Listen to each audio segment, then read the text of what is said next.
So, the fun begins now. That's the first lesson. This is the first lesson, the first actual lesson, because the first video was an introduction, also a way to know each other, and from now on the lesson will be like this. So I prefer presentation approach. So you have a more I present the content in a more schematic way, and you have a more precise way to learn them. So, first lesson, as anticipated, will be on network of price, market profiles, and SMT. And I will remind you, or I will go over some topics that I mentioned on the introduction, because I want you to start with the right perspective in mind. So put your mind in the right perspective before starting.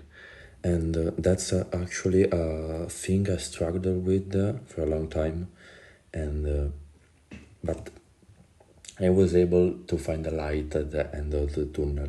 Many people die in the process. It's if you start with the right mindset from the beginning, it's way, way, way simpler to overcome every obstacles that is between you and your goals. So every journey should be engaged with the right mindset. So the first question you should ask yourself is, what are the markets? And more importantly, why were they created in the first place? The key here is why. We always the greatest trader I know, and I know some are in the Jeffs group also, but everyone always ask himself why. Why this? Why that? Why that happens? Why was my stop loss hit? Why did I miss this? Why is important? And this is the greatest why of all. Why were the markets created in the first place? The short answer is to take all of your money. And that's the reality, because the markets, and I know that can seem like a rant, but I will go over the important stuff later.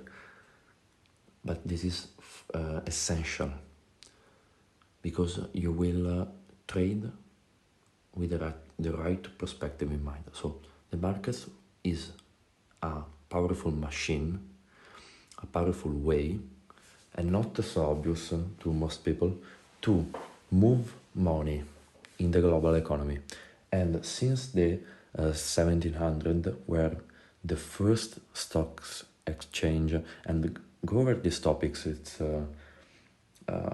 not useful, obviously, but really fascinating for me.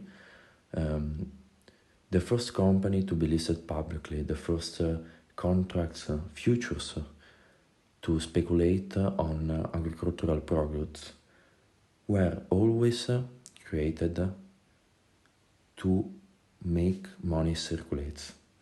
Because it's another way. When the economy and the finance world begin to begin to become too complicated,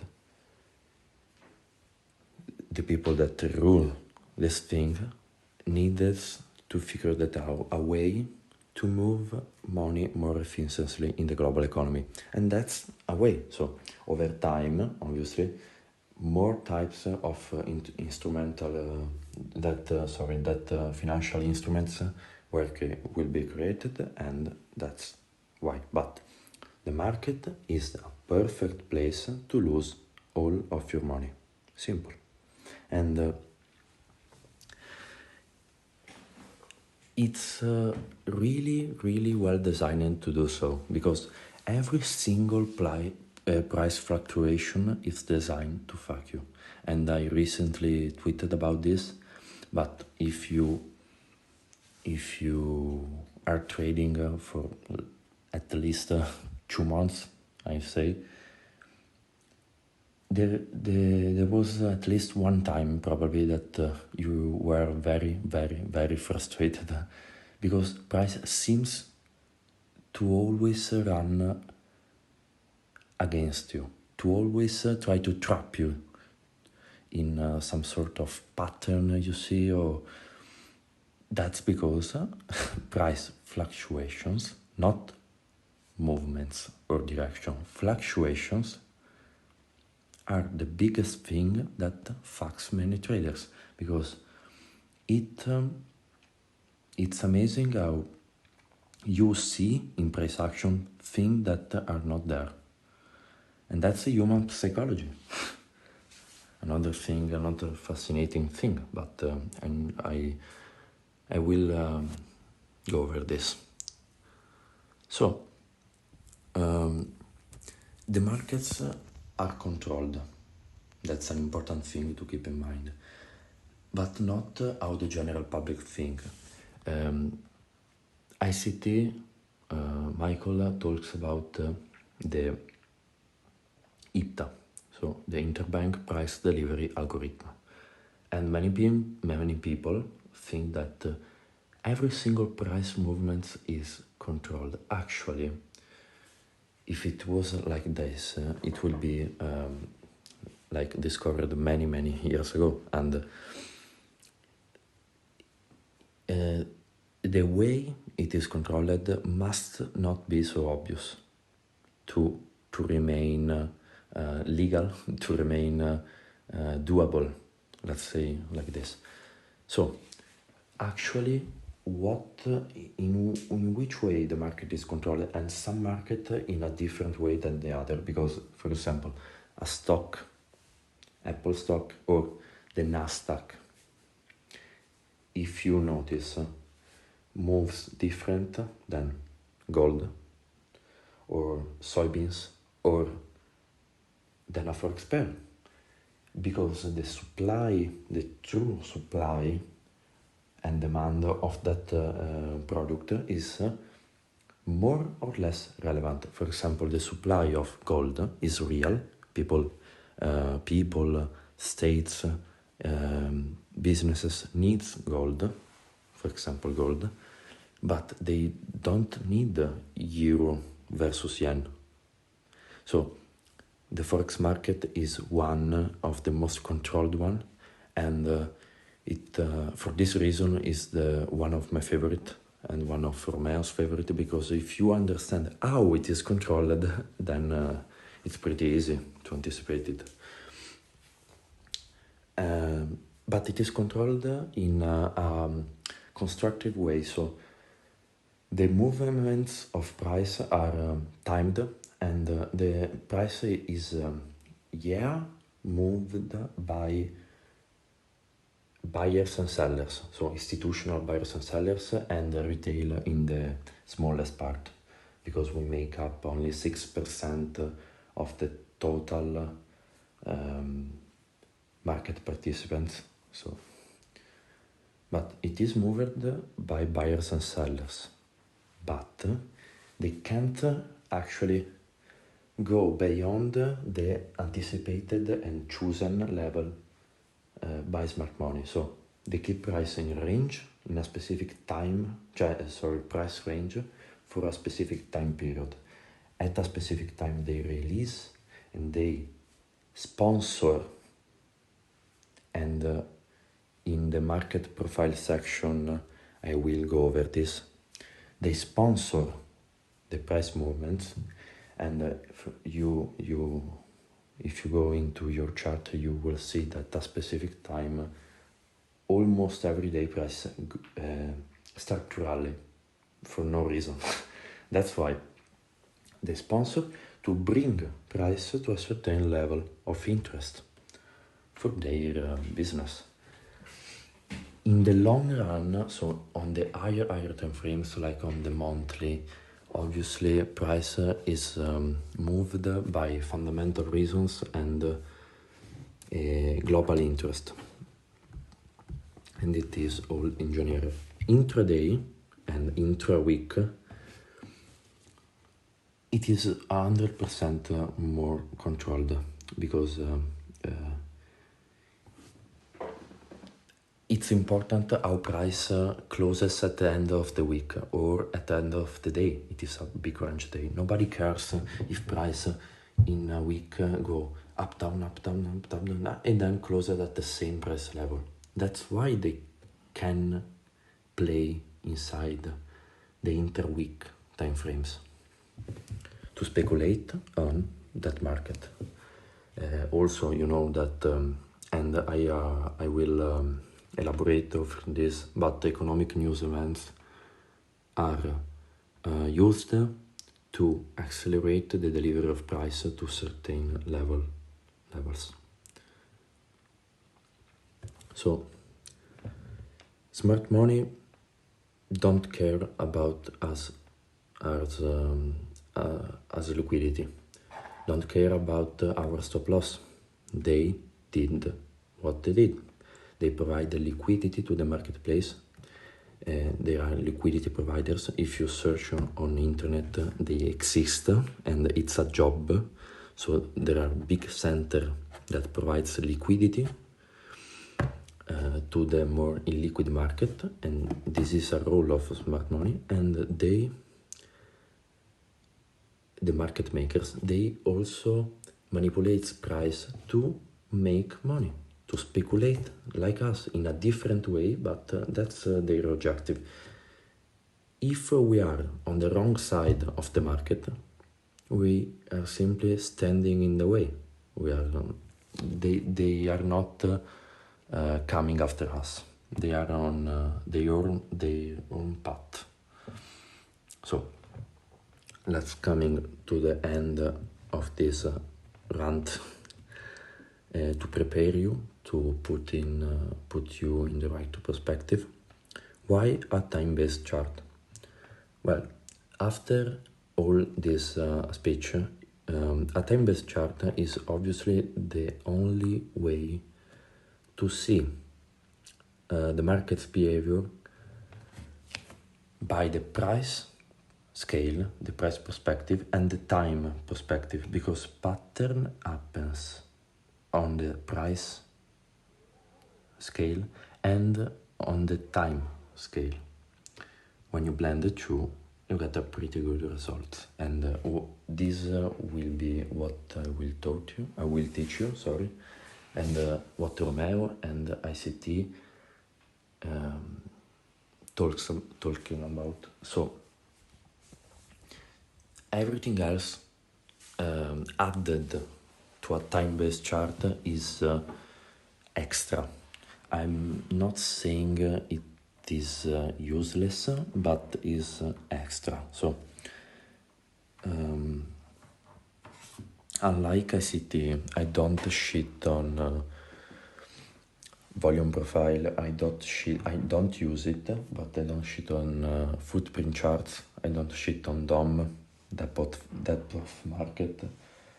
I simply think they are more a tool to see inside the candle after they happens. So if there is a big movement in price, you can see that, for example, 500,000 lots were executed below this low. So you can see, you can say, smart money entered here, a big player entered. That's where the liquidity pool was. Fantastic. But you can see this after it happens. So you can, how people use it, how people use the footprint chart, for example. They saw a big player that entered. They see the market that moves in that direction, and they simply jump on the wave. So it is a way to look at a chart, but always in a time-based manner. Now, With this logic, you can anticipate levels of interest where that 500,000 lots are likely to be executed. So it is an anticipation and not a reaction. It's more difficult, yeah, but it is also more rewarding. And you saw that. So let's go into market profiles. As promised, there are two, and I talked about this, there are two types of markets. Trending and mean reverting, also called consolidating markets. Generally, and I hinted about this, some markets are more historically speaking trend continuation markets, and some markets are more mean reverting. So the forex pairs are mean reverting markets generally. Then on some period of the years, big trends start. Markets like commodities, indices, stocks are more trend following, but that's on a general scale. Said that, only two types of market profile exist, trending and consolidating, and we understand, we frame what type of market profile is the current one by using four actually. Highs and lows, my favorite. Gaps and order blocks as another layer of confirmation, and candle closure as an indication, not always mandatory, but another confirmation. So highs and lows are the most important thing, because as you can see, price is price and time is time, and price action can be seen through different time frames. So if you use the 69 minutes time frame as me or Romeo, I did it sometimes for fun, or you use the 14 minutes time frame, the 3 hours time frame, those ones, not the usuals, gaps and PDRAs, and etc. disappear or appear, and so they are not 100% consistent. PDRAs are a way to internalize price action. PDRAs are important on the higher time frames because those are levels of interest that everybody can see. So gaps and etc. Also the banks see them, also the institutional players, and all the retail investors. So those are important levels, and I focus on them to my trading, not on a 3-minute gap. But markets price action can be seen to different time frames. So the only things that remain the same are highs and lows. If you try to change the time frame, highs and lows remain the same. So no, the maximum, the highest point in a range and the lowest point in a range, no matter the time frame, remains the same. So highs and lows is the most objective way to look at price and to frame market profile. So if we are breaking, displacing true lows with multiple candle closures, like in the picture on the right, we are displacing through that high. And if you look at the lows on the bottom left, we are rejecting it. So we are only wicking through it, and price is quickly moving away. That's the type of signature that we want to see. So if you anticipate it, it's better. If you see that, you can jump on the wave, because that law is sponsored by Smart Money. Is sponsored by them. They are using it for order pairing purposes. So they don't want to sunk price below it. They are using it to accumulate long positions, while they want to distribute them higher, where not below that high, because they are quickly running through that. In this case, they want to distribute their position at a higher level of price. So when in an uptrend you see a highs being rejected, that means that a reversal or a retracement is coming. So you can frame price action in this manner, and gaps and underblocks, as I said, are another layer of confirmation. So in an uptrend you will see gaps supporting price and down close candles supporting price. In a downtrend you will see bearish gap resisting price, and bearish order block, so up close candle resisting price. So that's another thing you want to check. And finally, candle closures. So as I saw, we wick below this low and we break with multiple candle closures above the high.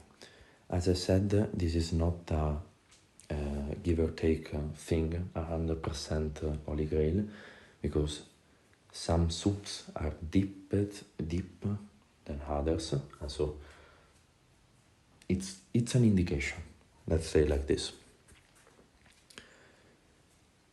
Now, where and why do we use market profiles? We use it on the higher time frames.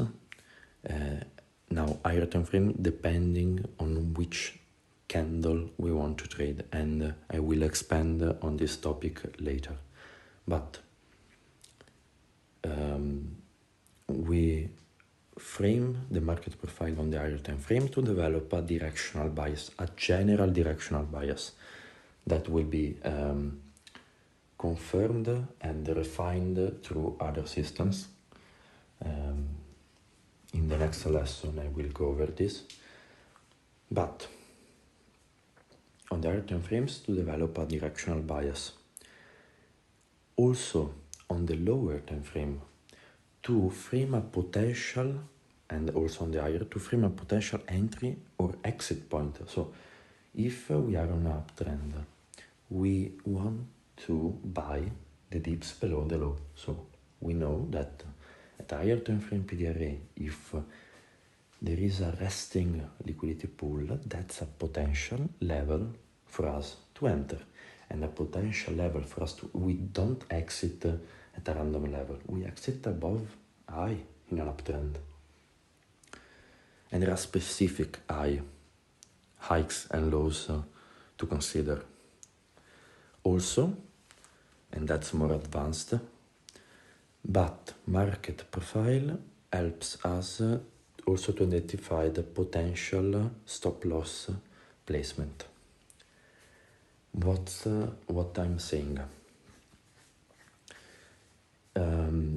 We know that a high that rebalance the gap, or a low, in this case in an uptrend, a low that rebalance a bullish FEG, or a low that took liquidity while price was moving away fast.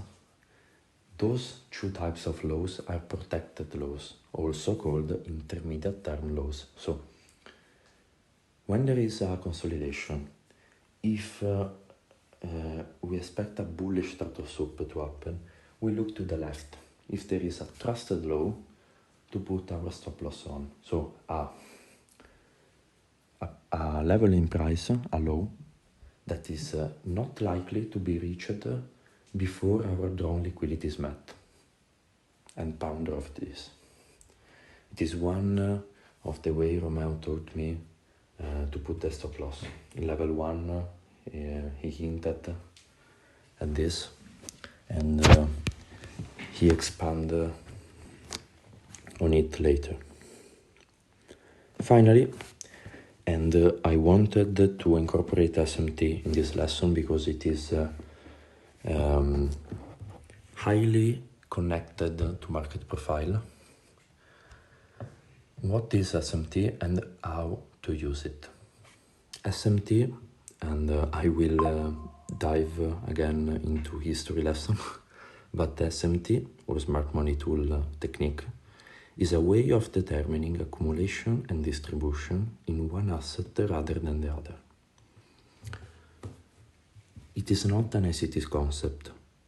It was first discovered by the journalist and trader and father of technical analysis, classic technical analysis, Charles Dow, in the 19th century. So it is a 250 years old concept.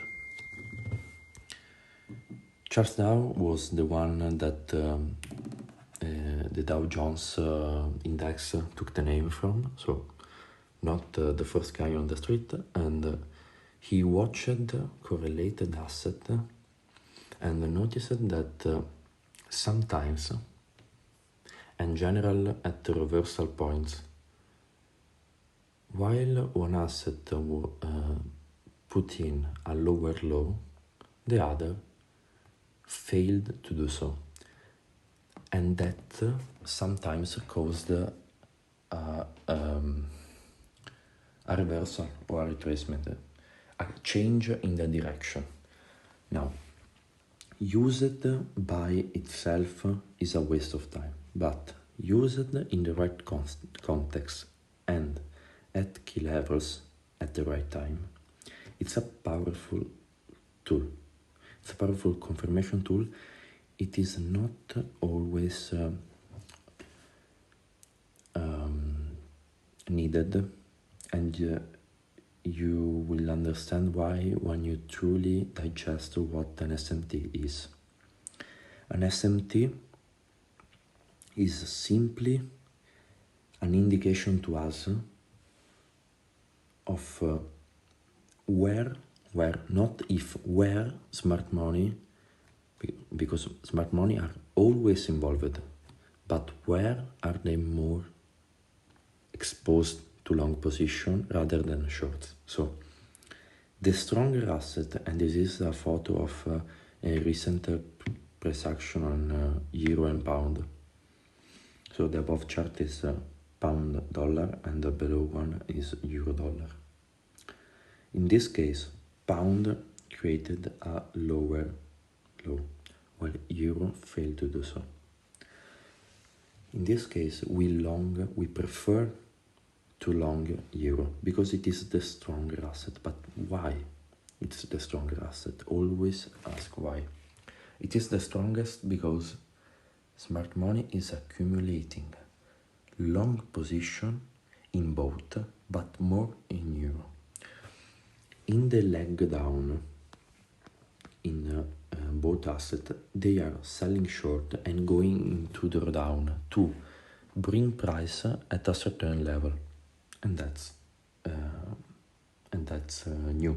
But while the level of interest for pound, smart money liked this level, so they want to bring pound down to this level before doing business on pound.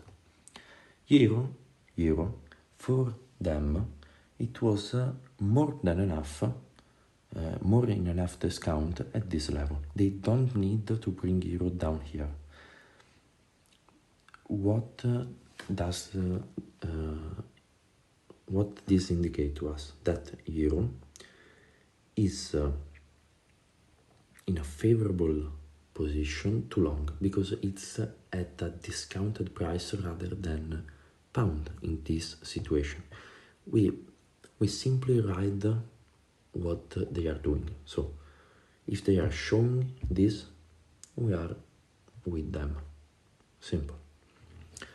So it is SMT show us which asset is stronger than the other.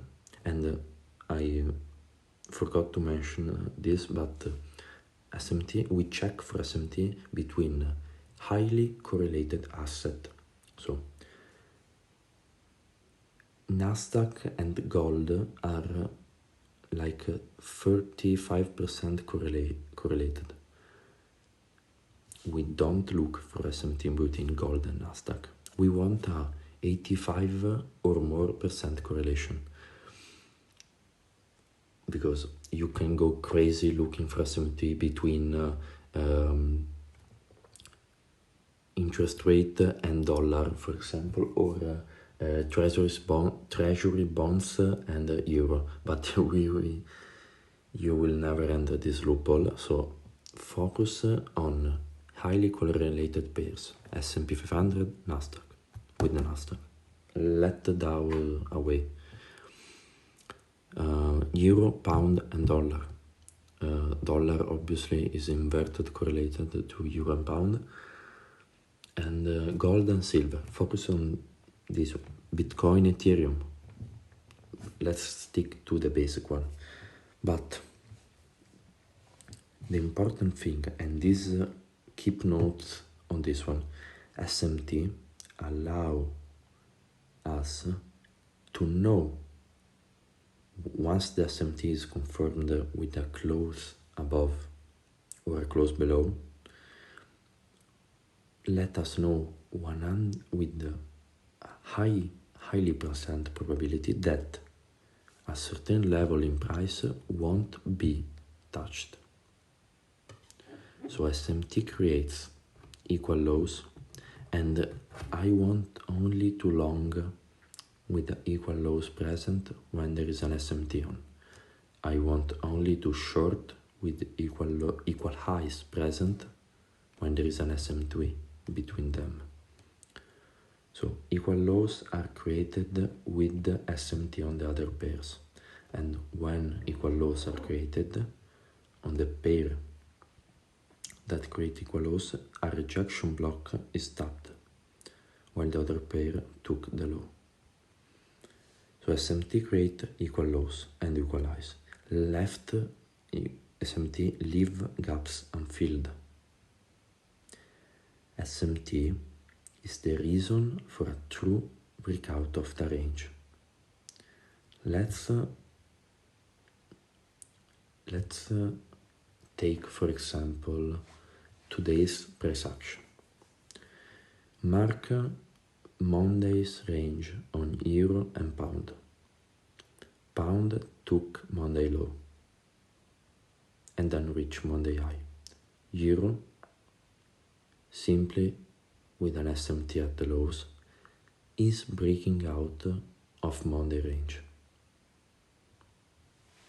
True breakout happens because of SMT, always, or because the range, and I repeat, or because the range is sitting at an higher time frame key level. These are the only two instances a true breakout happens. SMT, so total soup on the other pair, or the range is sitting at higher time frame key level.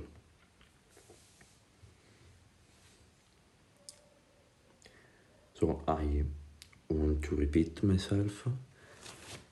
Don't make the dumb mistake of writing SMT as a rule, as a strict rule to your model, because SMT is not needed. Is an indication of which pair we want to long or short. Is an indication of where we don't want to see price arrive. And another thing, SMT and God are the only way that can stop your target from getting filled. So if you have a drawn liquidity in mind, when price is near, check for SMT. Because if the drawn liquidity is an FEG, relative equal highs, previous candle highs, or whatever the fuck it is, The only way it will not be reached is because of SMT. Go over this lesson again and again, and we see each other next week. And obviously, let me know if you have any questions. I'll do my best to respond. Hope a good rest of the day. See ya.